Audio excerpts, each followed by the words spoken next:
வணக்கம் நண்பர்களே, welcome to novel review. நல்ல நூல்களை வாசிச்சு அதை நீங்களும் வாசிக்கணும் அப்படிங்கிற ஒரே நோக்கத்துல ஆரம்பிக்கப்பட்டதுதான் உங்க நாவல் ரிவ்யூ சேனல். சமீபத்துல நான் வாசிச்சதுலயே ரொம்ப ஒரு கனத்த இருதயத்தோடையும் கண்ணீரோடையும் படிச்ச ஒரு புக்கு தான் சோழகர் தொட்டி. ச பாலமுருகன் அப்படிங்கிறவர் இந்த புக்கை எழுதியிருக்காரு. இவர் ஈரோடு மாவட்டம் பவானியை சேர்ந்தவர். இவர் ஒரு மனித உரிமை ஆர்வலர். சோ இந்த புக்கை வெளியிட்டு இருக்க பதிப்பகம் எதிர் வெளியீடு. சோ லிங்க் எல்லாமே கீழே டிஸ்கிரிப்ஷன்ல கொடுத்திருக்கேன்.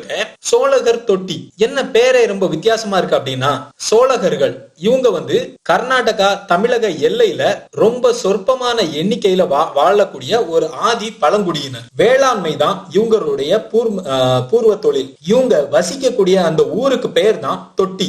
பிற மக்கள் கிட்ட ரொம்ப ஒரு தொடர்பை ஏற்படுத்திக்காம அவங்கள தொந்தரவும் பண்ணாம தாங்க உண்டு தங்களுடைய வேலை உண்டு அப்படின்னு சொல்லி வாழ்ந்துகிட்டு இருக்கக்கூடிய மக்கள்கள் தான் சோழகர்கள். எப்படி யாரையுமே தொந்தரவு பண்ணாம இருந்த இந்த சோழகர்களை சீரழிச்சது வீரப்பனை தேடி போன அதிரடிப்படை. விசாரணை அப்படிங்கிற பெயர்ல இந்த சோழகர்கள் நிறைய பேரை சிக்கி சீரழிச்சு நிறைய வன்முறைகள் எல்லாமே நடந்திருந்து அந்த வன்முறை வரலாற்றை ஒரு பதிவு பண்ணி இருக்கக்கூடிய ஒரு துயரமான ஒரு நாவல் தான் சோழகர் தொட்டி. இந்த நூலுடைய ஆசிரியர் பாலமுருகன் நேராவே அந்த பாதிக்கப்பட்ட சோழகர்களுடைய அவங்க ஊர், அதாவது அந்த தொட்டிக்கே போய் அவங்களுடைய வலிகளை பதிவு பண்ணியிருக்காரு. சத்தியமங்கலம் அந்த தாளவாடி தாண்டி சின்ன சின்ன வன கிராமங்களை கடந்து போனா எரன்ஹெல்லி அப்படிங்கிற ஊரு, அங்கிருந்து கொஞ்சம் தொலைவுல அந்த எரன்ஹெல்லி அப்படிங்கிற அந்த ஊரை தாண்டி கொஞ்சம் தொலைவு போனதோட ஒரு சோழகர் தொட்டி இருக்கு. வெறுமனே பாத்தீங்கன்னா ஒரு 2 தெரு, மேக்சிமம் தெருவுக்கு ஒரு 10 வீடு.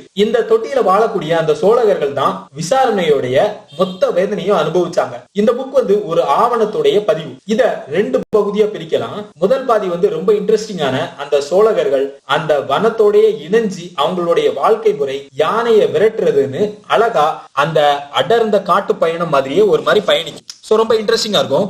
2வது பகுதியில அவங்க பட்ட சித்திரவதைகள், பெண்கள் ஆண்கள்னு பார்க்காம அத்துமீறல், அது எல்லாமே ரொம்ப ஒரு கனத்த இருதயத்தோட நம்ம வாசிக்கும் போதே நான் சொல்றேன், நாங்க கண்டிப்பா உங்களுக்கு ஒரு துளி கண்ணீராச்சும் வரும். புக் ஆரம்பிக்கிற விதமே ரொம்ப இன்ட்ரெஸ்டிங்கா இருக்கும். கொம்பன் அப்படிங்கிற ஒரு காட்டு யானைய சோழகர்களுடைய வயலுக்கு நடுராத்திரி வந்துட்டு நாய்கள் அந்த சோழகர்கள் எல்லாமே அந்த வயல்ல தூங்கிட்டு இருக்காங்க. நாய் குறைச்சி எழுப்பிடுது.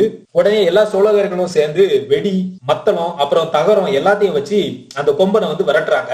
நைட்டு ஃபுல்லா அவங்களுடைய பிரத்யேகமான மியூசிக் இன்ஸ்ட்ருமெண்டான பினாச்சியையும் கஞ்சாவையும் இழுத்தபடி விடிய விடிய அந்த வயலுக்கு காவல் காத்துறாங்க. இப்படி ஆரம்பிக்கிற புத்தகம் சோழர்களுடைய வாழ்க்கை முறை.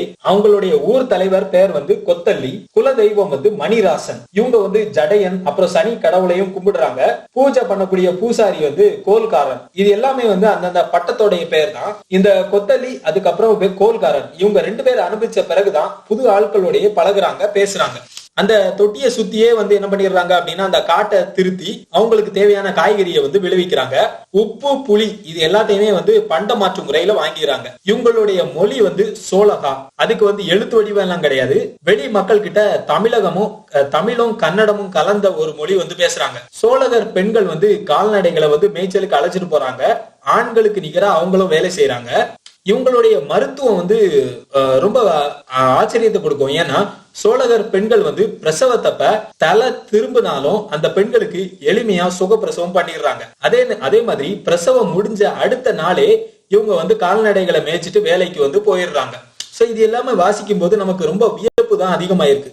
சோ அப்படியே அந்த புத்தகம் கொஞ்சம் அந்த இன்டர்வல் நோக்கி பயணிக்கிறப்ப அந்த காட்டை திருத்தி விவசாயம் பண்ணிட்டு இருந்த சோழகர்களுடைய நிலத்தை அந்த மலை அடிவாரத்துல இருந்து வந்த அந்த கீழ்நாடு அப்படின்னு சொல்றாங்க. அது அந்த மலை அடிவாரத்துல இருந்து வந்த ஜனங்கள் பட்டா இல்லாத நிலம் அப்படின்னு சொல்லி அரசாங்கத்துல கொஞ்சம் பைசா எல்லாம் கொடுத்து இவங்களுடைய இடமா மாத்திடுறாங்க. சோ இந்த பட்டா அப்படின்னா என்னன்னே தெரியாத சோழகர்கள் அவங்க உருவாக்குன காடையே இழந்து நிக்கிறாங்க. இப்படி இருக்கிறப்ப அந்த 2வது பாகம் வீரப்பன் பிரச்சனையில இருந்து ஆரம்பிக்குது. இவங்கள நிறைய பேர் என்ன சொல்றாங்க அப்படின்னா, அந்த வீரப்பனுக்கு அரிசிய உணவு பொருளும் இவங்க தான் கடத்திட்டு போனாங்க அப்படின்னு சொல்லிட்டு ஒவ்வொரு அதிரடி படைகிட்டையும் இவங்க சிக்கி சின்ன பின்னம் ஆகுறாங்க. அடி உத.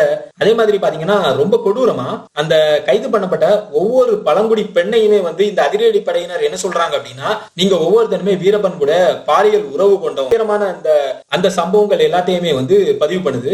அதே மாதிரி பாத்தீங்கன்னா காது மடல், மார்புகள், அதுக்கப்புறம் பிறப்புறுப்புல எல்லாத்துலயுமே வந்து மின்சாரத்தை பாய்ச்சி தலைகீழ தொங்க விடுறது.